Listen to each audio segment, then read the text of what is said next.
बिस्मिल्लाहिर्रहमानिर्रहीम। अस्सलाम वालेकुम गाइस। आपकी सपोर्ट बहुत अहमियत रखती है। अपनी बहन को सपोर्ट करें, मुझे आपकी सपोर्ट की ज़रूरत है। तो वर्ल्ड कप का मैच, आज बड़ा मैच था, इंडिया वर्सेस ऑस्ट्रेलिया। तो इंडिया ने पूरी टीम, ऑस्ट्रेलिया टीम को 200 रन पर महदूद कर दिया, मतलब 199 पर महदूद कर दिया। 200 रन का ऑस्ट्रेलिया ने टारगेट दिया इंडिया को खेलने के लिए। तो इंडिया की बैटिंग करते हुए शुरू में बैटिंग थोड़ी हिल गई, लेकिन विराट कोहली और केएल राहुल ने मतलब कमाल ही कर दिया। तो चलिए आपको बताते हैं इंडिया की बैटिंग हाइलाइट्स।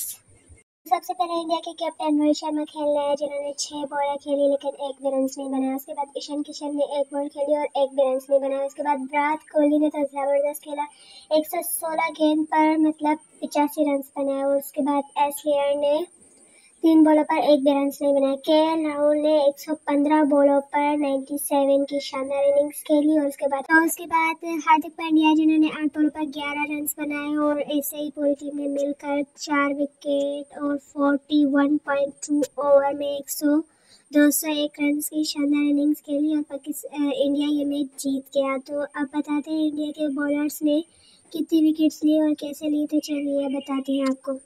तो इंडिया के बॉलर्स ने शानदार कारकर्दगी दिखाते हुए जय बुमराह ने 2 विकेटें ली, मोहम्मद सिराज ने 1 विकेट ली। तो मोहम्मद सिराज ने 1 विकेट ली, हार्दिक पांड्या ने भी 1 विकेट ली। उसके बाद अश्विन ने भी 1 विकेट ली और कुलदीप यादव ने 2 विकेटें ली। और उसके बाद रविंद्र जडेजा ने 3 विकेट्स ली और इंडिया ये मैच जीत गया। तो इंडिया की कारकर्दगी कैसे लगी कमेंट्स में बताएं। Next match Pakistan versus India होने वाला है, तो उसकी भी लाइव अपडेट के लिए शॉर्ट के जरिए हमारे चैनल को सब्सक्राइब करें ताकि आने वाली वीडियो आप तक पहुंच सके।